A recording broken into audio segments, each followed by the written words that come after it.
తెలంగాణలో కేసీఆర్ ఏది కోరుకోలేదో ఇప్పుడు అదే జరుగుతోందా? రాష్ట్ర విభజన జరిగిన తర్వాత 10 ఏళ్ల పాటు హైదరాబాద్ ఉమ్మడి రాజధానిగా కొనసాగింది. కానీ తొలి 2 ఏళ్లలోనే అప్పటి ముఖ్యమంత్రి చంద్రబాబు హైదరాబాద్ని ఖాళీ చేసి వెళ్లారు. ఏకంగా రాజధాని అమరావతి నిర్మాణానికి పునాదిరాళ్లు వేశారు. ఇదంతా చూస్తే అప్పుడు అందరికీ అనిపించింది ఏంటి అంటే చంద్రబాబు హైదరాబాద్ నుంచి పాలించడం కేసీఆర్కి ఇష్టం లేదు అని. దీనికి ఫోన్ ట్యాపింగ్ కేసునే పెద్ద ఉదాహరణగా చెప్పొచ్చు. మొత్తానికి తెలంగాణలో 9 ఏళ్ల పాటు కేసీఆర్ ఒక మోనార్కులా పనిచేశారు. కానీ ఇప్పుడు కాలం మారిపోయింది. కేసీఆర్కి అధికారము పోయింది. రేవంత్ రెడ్డి కాంగ్రెస్ పార్టీ నుంచి ముఖ్యమంత్రి అయ్యారు. చంద్రబాబు నాయుడు హైదరాబాద్ను ఖాళీ చేసిన సమయంలో ఇదే రేవంత్ రెడ్డి తెలుగుదేశం పార్టీలో ఉన్నారు. ఆ సమయంలో ఇటు రేవంత్ రెడ్డిని అటు చంద్రబాబు నాయుడిని ఇరికించే ప్రయత్నం చేశారు కేసీఆర్. కట్ చేస్తే కేసీఆర్ ఎవరిని ఇరికించాలి అనుకున్నారో వాళ్ళే ఇప్పుడు ముఖ్యమంత్రులుగా మళ్ళీ హైదరాబాదులో కలుసుకుంటున్నారు. కొందరైతే ఈ ఇద్దరిని గురు శిష్యులు అంటున్నారు. చంద్రబాబు గురువైతే రేవంత్ శిష్యుడు. ఈ భేటీ మామూలు భేటీ కాదు అంటున్నారు. 2 రాష్ట్రాల మధ్య ఉన్న స్నేహ సంబంధాలకు ఈ భేటీ నిదర్శనం.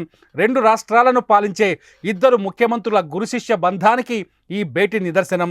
అదేవిధంగా 2 రాష్ట్రాల మధ్య తెగని ముడిలా మారిన విభజన సమస్యల పరిష్కారానికి పడే తొలి అడుగుకు కూడా నిదర్శనం అంటున్నారు. నిజానికి చెప్పాలి అంటే ఈ భేటీ కేసీఆర్కి అస్సలు నచ్చదంటున్నారు కొందరు రాజకీయ విశ్లేషకులు.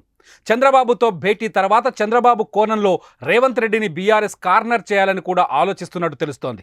చంద్రబాబు నాయుడు రేవంత్ రెడ్డికి లేఖ రాసిన రోజే బీఆర్ఎస్ తన ఒపీనియన్ను బయటపెట్టింది.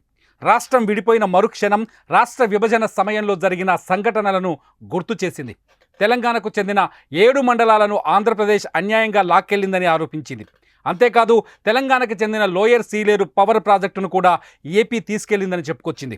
ఇప్పుడు ప్రజాభవన్లో జరిగే భేటీలో ఈ అంశాలను కూడా చంద్రబాబుతో చర్చించాలంటూ మాజీ మంత్రి హరీష్ రావు రేవంత్ రెడ్డికి సవాల్ విసిరారు. ఇదంతా చూస్తుంటే చంద్రబాబు రేవంత్ రెడ్డి భేటీ బీఆర్ఎస్ అండ్ బ్యాచ్కి ఏమాత్రం ఇష్టం లేదన్నది రాజకీయ విశ్లేషణ. నిజానికి 2 తెలుగు రాష్ట్రాలు భౌగోళికంగా పరిపాలనా పరంగా విడిపోయినప్పటికీ 2 రాష్ట్రాలకు చెందిన మనుషులు మాత్రం విడిపోలేదు.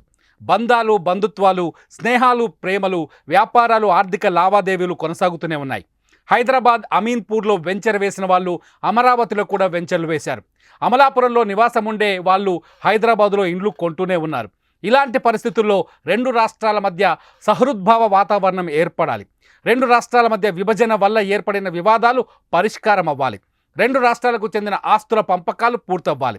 2 రాష్ట్రాల మధ్య స్నేహాలు మరింత పెరగాలి. అందుకే పార్టీలు వేరైనా ఈ ఇద్దరు ముఖ్యమంత్రుల కలయిక 2 రాష్ట్రాలకు ఊహించనంత మేలును చేసి పెడుతుందని అందరూ భావిస్తున్నారు. చూద్దాం ఈ ఇద్దరు ముఖ్యమంత్రుల భేటీ తర్వాత 2 రాష్ట్రాల్లో రాజకీయాలు ఏ విధంగా మారుతాయో.